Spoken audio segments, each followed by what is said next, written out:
Oke, halo teman-teman, kita akan coba melanjutkan materi layouting kita yang di Cipta Kompos, dan sekarang kita masuk ke materi terakhir dari layouting ya. Jadi kalau lo tahu itu gue sempat ngebagi beberapa subbab di layouting ini karena ternyata cukup banyak yang perlu kita tahu ya, perlu kita tahu basicnya minimal. Jadi gue pecah-pecah dan sekarang kita masuk ke subbab dari layouting yang terakhir, yaitu scaffold gitu. Dan gue mau itu dulu sih, mau apa namanya, review sebentar. Kalau lu lihat dari awal playlist ini dibuat, gue mencoba untuk membuat sedetail mungkin sebisa gue gitu. Tujuannya buat apa? Tujuannya untuk biar kita semua tuh paham basicnya dulu, paham teorinya dulu, ngerti nih kalau misalnya ini fungsi ini buat apa, kode ini untuk apa gitu. Jadi gue tuh nggak mau kalau misalnya lu ngoding tapi lu cuman kopas-kopas doang dan lu nggak tahu nih esensinya tuh apa, kenapa dia bisa nampilin seperti ini gitu. Jadi itu alasan gue kenapa gue bikin sedetail mungkin. Dan mungkin kalau lu lihat ya, belum terlalu banyak implementasi di codingan Android Studio-nya, bukan nggak ada. Habis ini kita akan coba bikin studi kasus sederhana dengan tema tertentu ya. Nanti gue coba bikin wireframe-nya dulu atau UI UX secara kasarnya dulu. Nanti kita coba implementasikan semua materi yang udah kita pelajari dari awal di video ini ya, di playlist ini, untuk membuat sebuah studi kasus yang udah kita tentukan temanya. Jadi kalau ada yang mau tanya tentang materi bisa chat di kolom komentar bawah aja, nanti gue jawab gitu. Oke, kita bakal lagi ke start ya, dan kita akan bahas tentang scaffold. Jadi itu secara sederhana ya, ini gue ringkas saja dari dokumentasi Android Studio-nya, dokumentasi Cipta Komposnya. Ini scaffold itu dibikin atau dibuat untuk memastikan semua komponen material desain tersusun secara tepat. Contohnya di sini ini gue ngambil dari material 3 ya, dokumentasi material 3. Ini contoh komponen dari material desain. Ini ada button navigation, ada ini top bar dan lain sebagainya, banyak. Nah, kita akan coba nih ngebikin ini kayak gini pakai scaffold. Soalnya kalau kita pakai XML nih, kalau udah yang pernah nyoba pakai XML ya, ini kadang tuh kalau kita bikin top bar apa namanya ini, floating action button di sini, kadang tuh dia kayak numpuk gitu. Apalagi kalau kita misalnya bikin button navigation ya, di sini bikin satu button navigation, terus kita bikin floating action button, kadang tuh dia tuh kayak numpuk gitu, nggak sesuai. Nah, kalau di Compose itu nggak bakalan terjadi lagi, atau minimal ya udah di handle sama si scaffold ini. Jadi memastikan semua komponen material desain itu berada pada posisinya gitu, jadi nggak ada tumpuk-tumpukan lagi, seperti itu simpelnya. Nah, ini mungkin beberapa komponen ya, beberapa atribut lah ya yang ada di scaffold. Ada top bar, bottom bar, ini namanya bottom bar tadi ya, bukan button navigation, sekarang udah berubah jadi bottom bar. Ada snack bar, ada floating action button yang ini, floating action button namanya, kemudian sampai ke content. Nah, di video kali ini kita mau coba implementasikan ini ya, bikin aplikasi sederhana dulu, biar kita tahu nih apa itu scaffold gitu. Kita akan bikin seperti ini. Coba lu buka Android Studio-nya, coba terus kita bikin com. Nah, ini biar lebih simpel, pakai tag namanya misal scaffold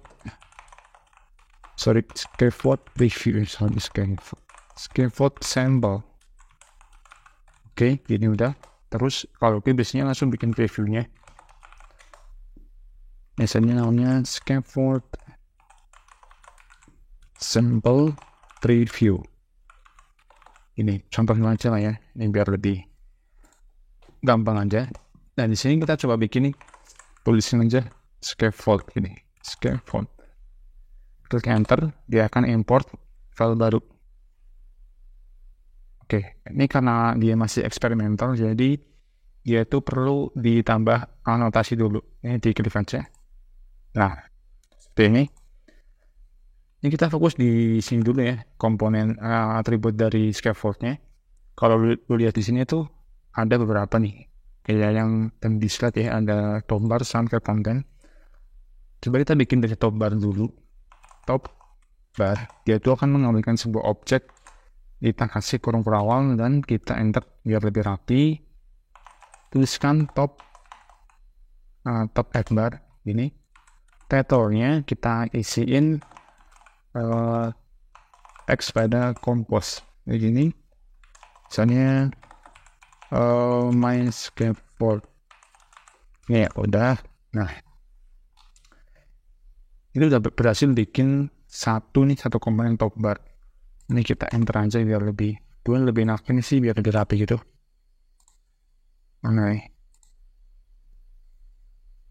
Nah, kalau udah semua,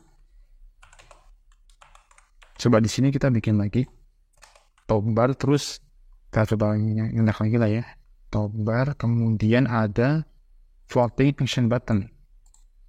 Tulis saja floating action button, isi floating action button. Nah, untuk on click-nya kita sementara kosongin dulu. Kenapa ya? Karena belum ada isinya gitu. Di dalamnya sini kita coba isiin misalnya icon lah ya, icons default add. Nah, sekarang tuh kayaknya terbaru di sini tuh udah ada previewnya nih, preview dari variable yang akan kita import. Ini sangat memudahkan sih. Nah, oke. Content description-nya kita kasih 0 dulu, nggak apa-apa. Benar, kita benerin kalau udah betul. Benar, ini salah. Kayaknya kita kurang perawal. Ini kan? Oke, benar. Nah, di sini karena dia masih merah ya, dia tuh perlu komponen lain, namanya misalnya kita kasih box gitu. Nah, box ini biar dia tuh memenuhi seluruh layar, maka kita kasih fill kasih modifier dulu. Kita kasih fill max size gitu. Jadi dia tuh akan memenuhi seluruh layar. Oh, dan sebelum itu kita kasih padding dulu. Kita kasih padding sesuai dengan scaffoldnya, jadi kita kasih it aja gitu.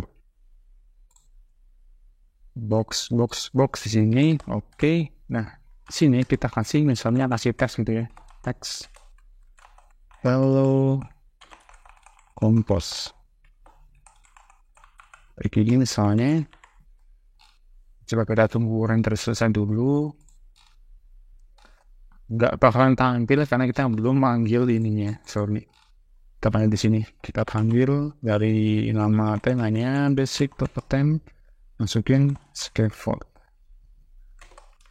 Nah, dia akan nanggung sini sebentar. Dia akan render dan harusnya nanti teksnya itu nggak ke tengah tuh. Kalau lu lihat di sini teksnya masih di sebelah sini. Biar ke tengah itu berarti kita pakai content alignment ya. Alignment-nya kita kasih ke center. Nah, gini. Jadi dia itu akan ke tengah seluruh konten yang ada di dalam box ini. Nah, kayak gitu. Jadi kita udah contoh implementasi dari scaffold ini ya. Oke, jadi poinnya itu ketika kita membuat tantan kayak gini, lu tuh tinggal mengimplementasikan komponen yang terdapat di scaffold nih. Ada top bar, dia otomatis di atas, kemudian ada bottom bar nanti kalau kita udah bikin ya. Ada floating action button yang akan di pojok kanan bawah, sama ada box untuk nampilin di antara mereka ini. Pakai komponen layouting box. Seperti itu. Nah, mungkin sampai sini ya untuk video terakhir di layouting ini. Dan video berikutnya kita akan coba implementasikan seluruh materi yang kita pelajari dalam sebuah studi kasus sederhana. Sampai jumpa di video berikutnya dan dadah.